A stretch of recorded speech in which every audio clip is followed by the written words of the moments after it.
Ladies and gentlemen, please take your seats. You know, the biggest movie of the last year might have actually been bigger.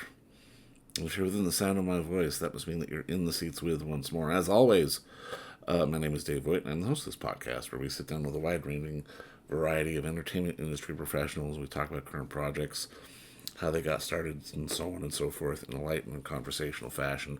And if you like how we do things around here, I will assume that you do, because you're listening. So please keep listening and subscribe. Hit the old subscribe button, give us the old 5-star rating on your podcast provider of choice. We're available pretty much everywhere, places like Apple, Amazon, Spotify, Google, and plus we archive every single one of our episodes over at our In the Seats YouTube channel. So please give us a like and subscribe there as well, because we'd absolutely appreciate it. Also, don't hesitate to check us out on social media. We're on the Facebook, the Twitter, or X, as it were, Instagram, Letterboxd, Threads, Blue Sky. There's too many, I lose track.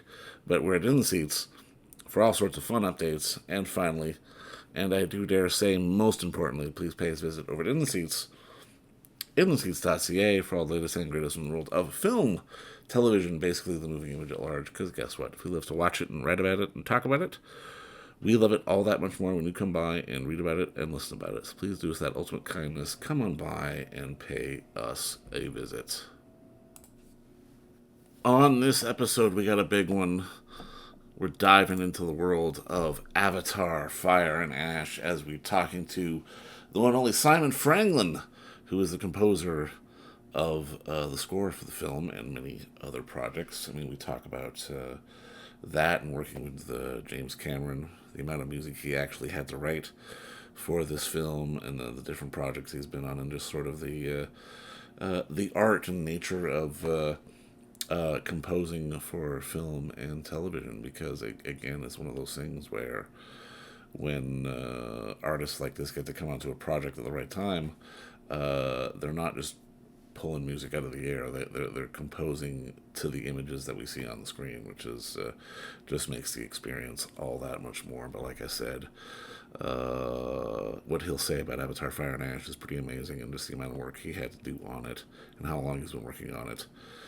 But I guess that's why it's James Cameron and such a big hit in theaters right now, like I said. But go see Fire and Ash, obviously. If you haven't seen Avatar Fire and Ash, it's a great movie. But first, enjoy our talk with composer Simon Franglen, as we're here in the middle of Oscar voting and award season and consideration, all that kind of stuff. Because it's we had a darn good talk. I think you'll enjoy it. Thank you so much for the time. I do appreciate this, and I mean, obviously, congratulations on your work with Jim and Avatar and the whole 9 yards. I mean, obviously, I can mention it's a bit of a whirlwind, just how these movies have taken on a life of their own. It's fair to say that the 2.5 years of working pretty well exclusively. There's been a couple of other things on the score, within that, but basically it's vastly been the Avatar 3 for the last 2.5 years, and there's a heck of a lot of music in there. So yeah, you get used to the massive nature of it makes everything else really simple. No, I mean, I'm curious because obviously, like you've worked with James before on Titanic, and I mean, uh, when does he throw up the bat signal? Like, do you have to go to New Zealand? Like, what's the whole Oh process? yeah, no. Does the So ball start rolling? so in this case, obviously, we started Avatar 2 and 3 early 2018. I read the scripts in December 2017 for Avatar 2, 3, 4, and 5, and and 2018 I was writing music that you actually hear in on the screen in Avatar 3 in early 2018. But then there was a gap. There was a couple of things. Then we focused on Avatar 2, which then got delayed because of COVID. And then that took me to the end of 2022. Then that was pretty intense, just getting that out of the door. Much more. And we had a Avatar 3. I started probably August, September of 23. Oh, wow. It's been a lot of work because we wanted to get ahead of the curve. We wanted to get themes, and we want to get some styles organized. and there was just so much music. This one dwarfs anything I've ever done before, and it's fair to say if you look at my previous history that I have some experience of massive projects. Exactly, Yeah, yeah. this this one this one dwarfs all of them by it is so difficult to explain. There's just the sheer quantity of stuff I had to deal with. Well, on something this big, how does having I can imagine having a second hand or at least a pre-existing relationship with someone like James Cameron help? Because I mean, I can imagine rather than I mean, obviously he is such a detail-oriented guy. I can imagine at least sort of knowing the language gives you a leg up going into something like this. Well, this is, I mean, I have obviously I was on Avatar 1, I was the lead arranger. I was the guy responsible for the textures and sounds of Pandora, shall we say. James Horner was doing the themes, and obviously, Mm, the people could try. But my job was the stuff like the glowing forest, like the wood sprites, like the for sure, rhythms yeah. and stuff like that. And so I was fully immersed. And then I had started working on the theme park because there was also 5 hours of music to do for Pandora World of Avatar down in Oh my Disney World. God, yeah. Um, so I was in charge of the music for the theme park. James Horner had written a theme for the canoe ride, but I had to sort of deliver all the rest of the music, whether it was stuff I wrote or stuff James, based on James's themes. And in the summer of 2015, obviously, tragically, James Horner dies. Yeah. And Jim and John Lando asked me to then deliver the rest of the music for the park, and there was still the 5 hours to write. And so I think it's fair to say that now, in terms of the public, there's now 11 hours of music that I have had to deliver for Avatar in various different forms. And there's probably 20 hours I've written over the time. When you take the things I've discarded and thrown away, the things that we may ever need to rewrite. And the thing was important was that, for instance, the Fire and Ash had to have a different atmosphere to Way of Water. It's a darker film. It's about processing grief and how we deal with that. It also has the Ash, who are this new punk clan that have come out of nowhere with the supervillain Varong, and all of these things required a whole different set of textures to anything I'd done before.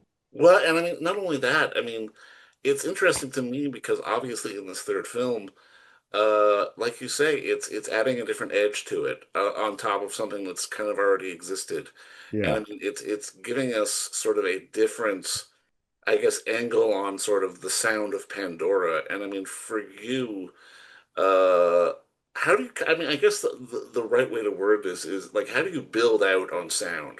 Because you want to sort of keep what's already been established, but obviously, like you say, you have to add layers. I looked at, for instance, the Ash. I initially started with electric guitars and it just felt earthy. It just didn't feel right. And then I went and looked at an instrument that I had first worked with in Inner Mongolia about a decade earlier, which is called the Morin Her, which is this Mongolian nomadic viola type instrument with two strings that horsemen carry on the back of their backs. He can be played very beautifully, but he can also be played with a lot of bite and frenzy. And and that became the core sound. I realized I could do things with the Morin Her that I couldn't do with traditional, should we say, European and American stringed instruments. And then I added some extra layers and some fuzz boxes to that sound to give it bite. But I was looking for the Ash. I was remembering my life as a wannabe punk when I was little, and punk was about turning the feeling that the world had turned its back on certain members of society in Britain at the time. And it was about wanting to pull down the the standard, the order that was there. There was the Sex Pistols had their Anarchy in the UK. and so on. There was things like Riot, I Want to Riot. All these songs were that was the sort of songs that were the sounds of my youth, and I remembered that sense of there was this isolation that punk was came out of, and that's very much as I felt that the Ash had a similar vibe, that their whole world had been destroyed by the planet, and they felt, through this volcano, and they felt like the mother planet had turned her back on them, and therefore they were going to turn their back on the mother planet. And I thought that always felt like punks to me, and that's where I started with them. And therefore, the drums, for instance, on the when I do the Ash, they're these sort of hybrid things between punk and say Kashmir. They're sort of dum, dum, dum. But they're not warm and organic. They're not. They don't feel like they could be tribal. They don't feel like anything. They are very much a different thing, and that's part of getting the vibe right. I mean, we've always taken a thing that you have to go the extra mile. When I did the Metcaina, who are the Reef tribe, Reef clan, I made all of their rhythms came from bamboo and clay, and because I felt like that's what the materials that they would have access to, so that the rhythms for them have a different texture to the way that the rhythms I built for the Omaticaya, who are the clan we meet in Avatar One, for instance. It was a different vibe, and I hopefully that comes across. No, it does, absolutely. Because again, it's one of those things that I've always been fascinated by when it comes to your job. It's expanding on what's already there. And I mean, it's one of those things where you can feel it as this world of Pandora grows. And I mean, I can imagine for you as a composer, it can be uniquely interesting because obviously we live in such a day and age that I mean, I don't know how it was recorded, but I mean, I can imagine as you're writing it, you could even be doing some recording before you go to sort of the main recording. It does feel like the different use of instruments and the different sort of use of sound allows for a lot of different techniques to sort of get the job done. Oh yeah, it's absolutely, as I said, again, because it does dwarf anything else. I've got huge numbers of things. Jim loves music, so there's 3 hours of music in the film. Jim loves vocals, so I have all these different vocal textures, which especially I have also built differently for different clans, so that the texture that we had in Avatar One, which was for that then evolved for the the reef and the sea, and I looked at Polynesian textures and South Pacific Island vocal textures. For the ash, it's guttural chanting. It. I looked at the Kachek tribe of Bali who have a thing called the monkey chant and monkey fire chants and things like that. And I looked at them and thought, no, that's got something that I like about it. I then built my own versions of that for the ash. There are these things where you look for analogs on Earth just to say to Jim, look, another society created this texture. So the concept of me making something like this isn't just that I'm just making shit up, as he would say. It's important that that he wants to know that we've done the work in terms of the ethnomusicology of this, that I'm sort of defining an ethnomusicology for a planet in some ways that doesn't exist. So I have to make it exist, and that's part of what we do in all the sides of the work. It's in the designer, Deb Scott, or the production designer, Dylan Cole. All of us are attempting to work, and we work together in a thing called Culture Club, which is literally designing cultures, and then we go from there. This has to be sort of the height of creativity to be able to build from the ground up to this audio landscape that obviously this third movie is. But I'm kind of curious, like how does the job shift for you on something like this compared to something else you've worked on, like Magnificent Seven, the remake? Because I mean, when I think of that, you're tied to Bernstein. You know what I mean? It's like, Well, this is one where James Horner had just died, and so I had some themes from him initially. I then had to sort of work further on, but I remember that initially the point was that a score had to be written, and I remember James Horner said to me when it was going to be him, he said, before he died, he said, I don't know that we should do this one. And I said, well, if you don't do it, imagine who is going to. If it isn't you, and I looked at Magnificent Seven, and I thought there is a homage to Elmer in this. That if you listen to the score very carefully, you will be able to work out what it is. And I also wrote a load of cues in 7/4, oh wow, just okay. just because I wanted to, because I thought that was part of the thing. Why the There, hell not, eh?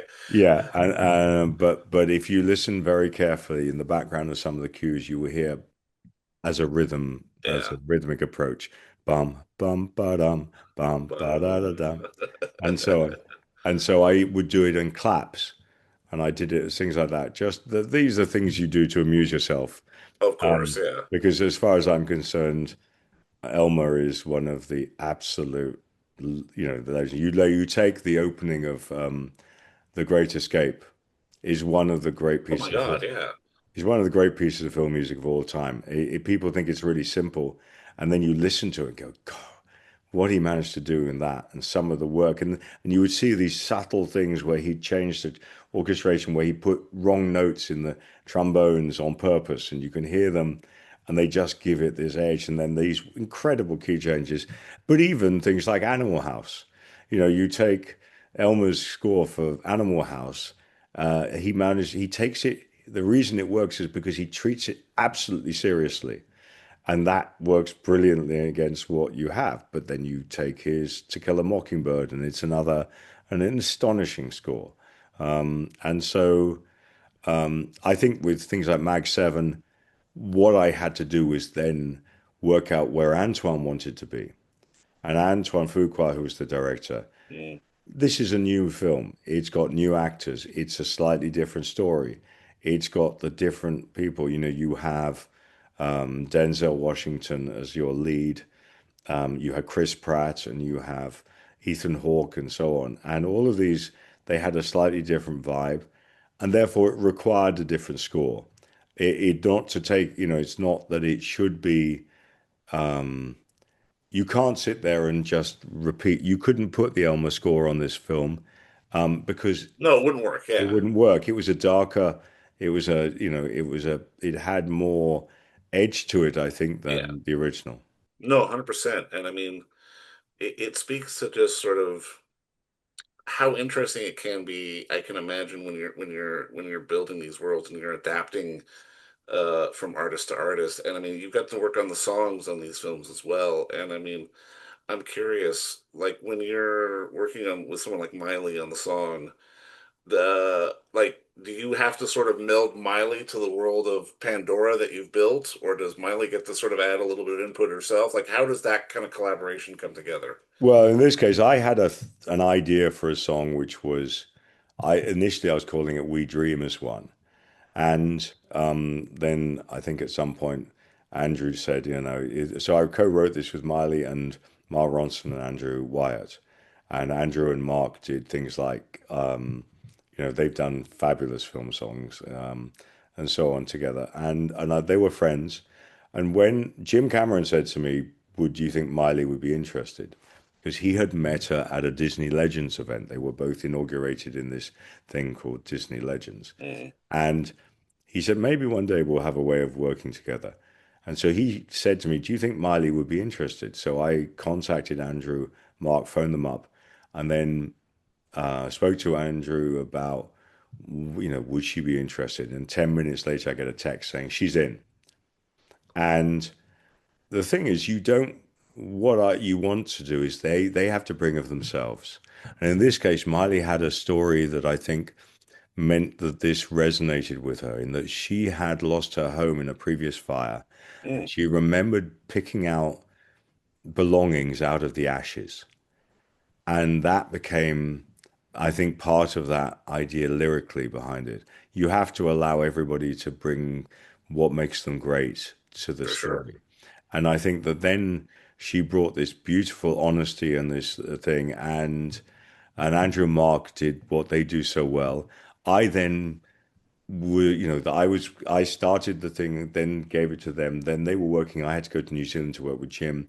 They would send me stuff. Then I would refine it to bring it into the world so that it felt like it came out of organically came out of the end of the film.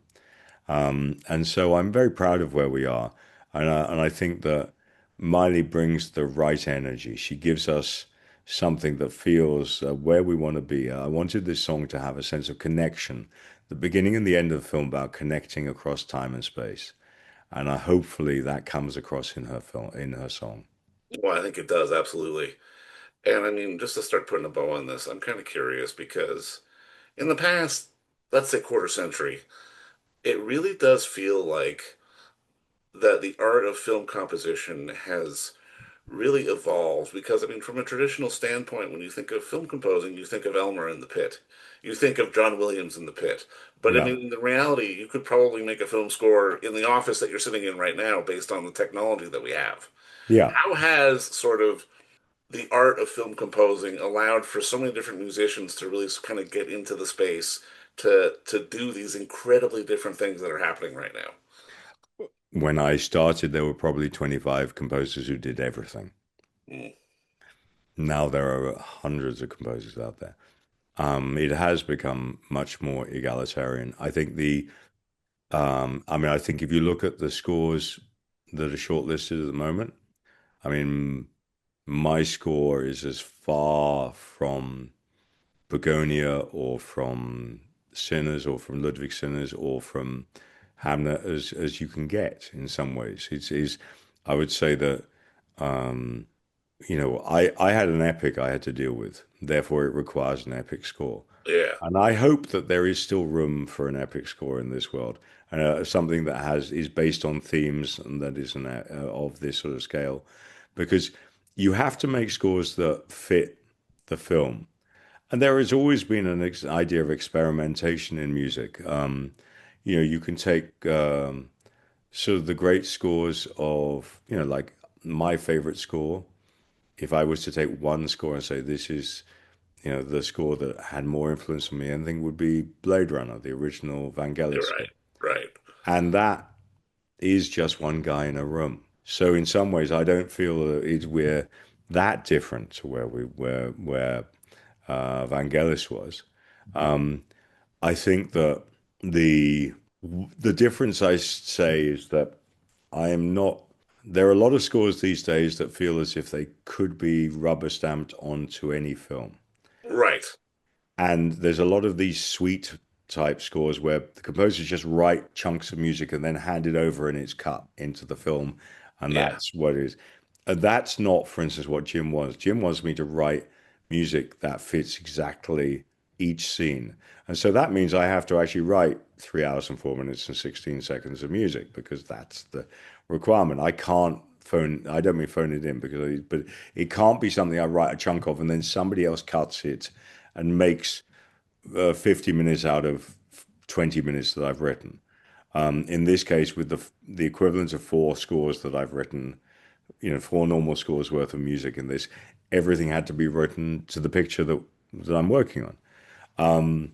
But it doesn't mean that the fact that you can have, I would say that you look at Deliverance and you look at Sinners, Mm, in some ways, there's not you could say they are of the same, that they are meant to evoke an atmosphere of a time and space. And a great score, I think, tells you as much about you're meant to, obviously, you have the feeling of what you have, but you also have to give you a sense of space, place. And if Ludwig does this for the South of the 20s and 30s, I'm having to build the sound of a planet. And you have to feel like you're somewhere else. yeah, And I think exactly. and I Yeah. think that I think there has been an evolution in that the cost of recording now is so much lower than it was. Now, the downside of that is that producers know that. And there's Yeah. always going to be a willing composer who will do it for $1 just to get a credit. And in the old days, even with someone like Vangelis, the actual cost of recording and making a score it was expensive Yeah. because you can do it with much, much less money. Um, I think the problem is that there has been a race to the bottom in terms of quality sometimes, in terms of the producers will go for what is financially the best thing for them. And my worry as we go along is that I'm lucky that Jim requires face-to-face contact. It's me and him in a room and we talk about the music. And he was adamant to me that he said, we're not using AI, we're using real musicians. And I said, yeah, this is all this has all been played. He's really proud of that, you know. Whereas the problem will be at the low end of the scale as AI music generation comes along. It's going to take out the very bottom third of my business. And that means the kids that are writing the afternoon TV music and the kids who are writing kids shows, which is where we all started. I did jingles, I did kids TV, all of that stuff. If that all gets done by AI, then what happens is that there's somebody like me now, the first 10 years when you earn nothing, you have to just survive. And if the AI system means that those composers who have that first 10 years have no way of making an income, then that's a problem. And so I'm very proud of the fact that Jim said we will not use AI or we will not use any of those sort of generative systems in Avatar.